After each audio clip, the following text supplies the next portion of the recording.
You know what you just made me think about? I was we were talking about the harvest, and you said that when your mother called you and said, "Hey, I was looking at the floor," I said, "I think Happy Harvest." What it made me think about was how the connection the connection with the earth, your connection with life itself. So when you're bringing up these challenges that you're having along the way, this isn't really anything brand new. I mean, artists of many art forms, and I just did an interview earlier. Um, a lot of the artists, they like uh, lyricists. You can kind of tell depending on how they write their stuff down and how they deliver it that it's coming from a place from deep within. You're saying that you were going through some trying times and you decided to make music. Now, do you think people can feel that in your music? Do Oh you yeah, you put that in they can. there? Yeah, you can feel it in in that my track and Happy Harvest. You can feel it, but the other one that you can actually feel a certain tone is my second track. Is it real? Mhm. That has a more of a feeling of where I was that in that state where it was prescription medication. Mhm. Um, it was drinking a lot, Mhm. and like I said, once I did that trip in Puerto Rico, I think that's what changed my whole life. It just Mm. doing the jump off that cliff. I think that's what it just made me do a whole change, a whole 360 on myself. Right. Right. So you're associating the sound with a feeling. Yeah. How do you know that you're choosing a correct sound to blend with other sounds to basically project what you're actually feeling? Or you understand my question? Yeah, yeah. Convey that feeling, like how are you choosing the sounds? You know what? Sometimes the sounds it literally comes off of wherever I'm at. Like in certain fields, like if I hear, like right now, I'm hearing the fan going off of one of these places.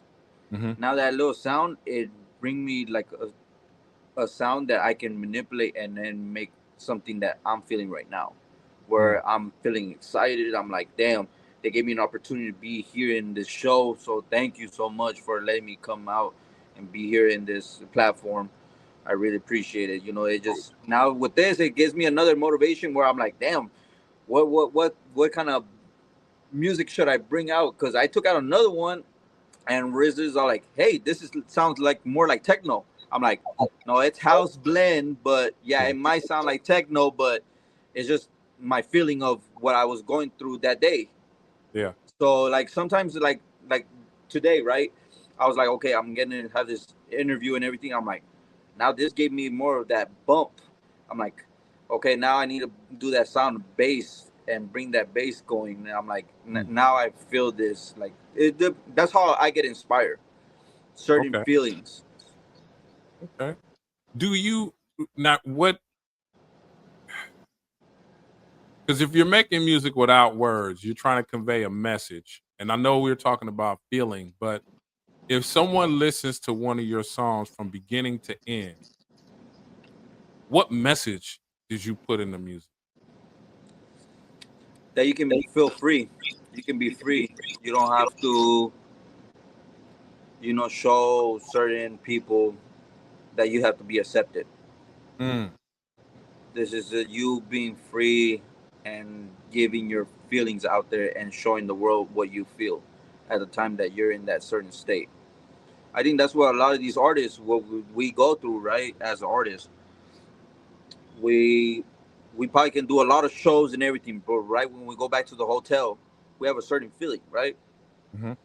That's where I think certain artists, that's where they bring that creativity and then they're like, hey, let's make this sound. Maybe this can change. If this was popping, what can we do to make it pop more or get it expand to a different generation, especially for this generation? It's a tough crowd. This generation is a little bit more tougher from the early 90s, you know, and now. And I think it's based on the individual and them having to feel what you're feeling at the moment that you're doing the music. Mm. Has there ever been a time that you had created your song obviously with intent on it projecting a certain feeling, but then when people heard it, they reacted totally different than what you expected? Yeah. Can you tell Yeah. us about it? Yeah. Like the one song, and it's just a recent song that I had sent to Rezo, and I told him like, "Hey, bro, what do you think about the song?" Now, this song talks about how I got used as a producer, how I got used as an individual, and now I don't want to let myself go that direction. Now Mhm. I'm not gonna let you use me as a person, as an individual, just for you to get your free content. Right. And he came in, he told me, he's like, "Yo, you could tell you put something different from this one, from your first two songs." And I'm like, "Oh yeah, as a whole, completely different." And Yeah. I've always been that kind of individual, especially, and also when it comes down to my visuals. A lot of people try to copy me. A lot of people try to copy my certain ways of doing. But me being a nice person, always giving the extra hand and telling people, hey, you know, this is the sauce. This is what you can do. This is the what apps you can put. And certain people, they try to take advantage of that, and they're like, oh wait, we're gonna manipulate what KTD's been doing. Mm. And I've been seeing it, and I'm like, no, that's why I always switch up my visuals. I switch Yeah. up my effects. Certain templates that I have already set, I change them just so like people don't have to copy, because there's a lot of copycats, right? Mm. And for me, I want to be that original. Yeah. I want to be that original. So now, if you're gonna copy off of what I am, now I feel good as an artist because I'm being that original. I'm being the blueprint. Right. Right. Yeah. And that's always good.